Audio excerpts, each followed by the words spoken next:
Chieh Huang is with us. He's the CEO of the online bulk retailer Boxed, a frequent and valued guest on this program. What you do is... Why are you laughing? I just love being on the show, man. And we were saying before that every time I'm on the show, we hit a new high in NASDAQ or Dow. So you got to have me back on. No, you're private, so it's not your stock. Rub the head a little bit, and then, stock market goes up. So. It's not your stock because you don't have a stock. You're privately owned. Amazon, I mean, you were just mentioning it. It's had a crazy run. We were just back in the green room. We checked, and it was like $34, $37 back in 08, 09. So, if you had bought then, would have been a great play. Well, are they your competitor? They are, aren't they? Anyone that sells Oreo cookies, like I give them the side eye a little bit. But at the same time, when you think about what we do, we sell in bulk. You would think about BJ's, Sam's Club, and Costco being more direct kind of competitors to us in the offline world. So rather than Amazon. Now, you bring up the name Costco. That's right. They're going to institute their own, I think, delivery service. I think that's what they're doing. They are more your competitor than is Amazon. How are you going to respond to that? So it's discipline, right? I think for us, it's, when you think us vis-a-vis Amazon, we always say the minute that we chase Amazon, the minute we try to be the everything store, is the minute that we're running the 100 meters against Usain Bolt. So I think they've got that game locked up. But when it comes to delivering bulk to your house, we've been doing that for almost 4 years now. We've got one of the most state-of-the-art fulfillment centers in the world. Now, hold on a second. What are you delivering in bulk? I mean, paper towels, toilet paper, diapers, that kind of thing? Everything a large family that's looking to stock up or a business owner looking to stock up would need. So between paper towels, cookies, biscuits, chips, cleaning products, all the items that you would actually find in a warehouse club offline. How many items do you have available? Right now, 1,500. 1,500 items. We keep it really curated, helps us on the back end with our operational costs, and we pass that savings right back to the customer. Now, we invited you on because you're doing something unusual. That's right. Which we admire. I always do stuff unusual. Dude, you know me by now. This is true.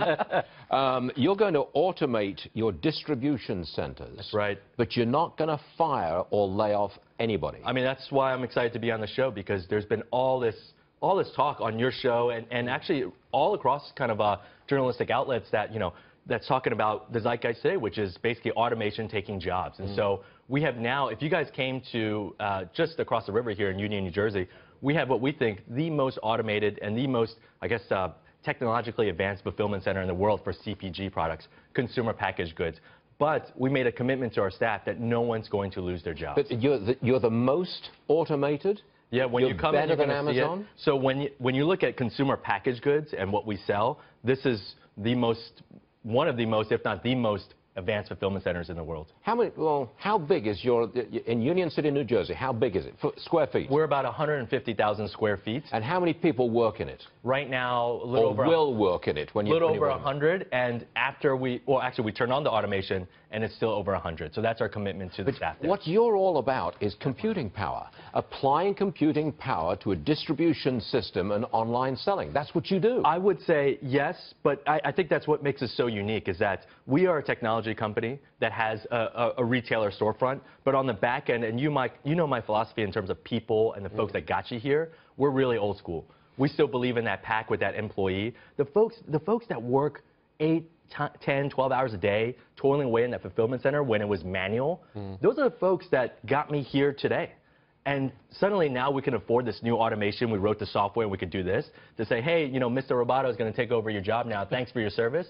That's not what this country's about. Do you have a very similar business model to Amazon, which is you make a profit, albeit a thin profit, but you plow it all back into the business? Is that what you do? Right. Absolutely right. So for us, it's all about growth at the moment. If you think about the shift to online, right now, it's everyone going after market share rather than going after that EBITDA line. Are you allowed to tell me, or do you wish to tell me? Here comes the question. Here comes gross revenues. Okay, I thought you usually ask what my salary. Oh, I'm getting there too. I feel like I'm going to get there. Gross revenues. So we've been open about it. So in less than 3 years from garage with tape gun in my hand, we crossed 9 figures in revenue less than 3 years. Wait, 9 figures. That's over what? Come on, pesos. No, I'm kidding. What is it? It's 100 million to 999 million, so somewhere in there. Oh, that's pathetic. You won't tell us? Not right now. So How many? when we go public and we wow. press the button, you can read that. I want another so. 30 seconds, producer. How many investment banks are you talking to about going public? 2 or 3? That's a really good. So we've been 3 or 4. We've been talking to a lot of folks because here's why. I think if you look at public or private companies that sell Oreo cookies and Clorox wipes, venture-backed private companies, there's one in the country right now, and that's our company. So I think we're sitting in a great position. But for us, we still want to go first. Are you going public, yes or no, at some point? At some point, yes. At some point, yes, but not in the immediate future. Not immediate future, because I think there's so much more to build. I'd put you at a value of pretty close to $100 million to $250 million net worth. Oh, I was like, wow. It's like I thought you meant the company. I was like, well, that's kind of low, but net worth. Not after I give it all away, so it'll be 0. Stop it. Come back and see us soon. Boxed.com, right? BOXED.com. Thanks, sir. You're all right, sir. Thanks for joining us. Appreciate it.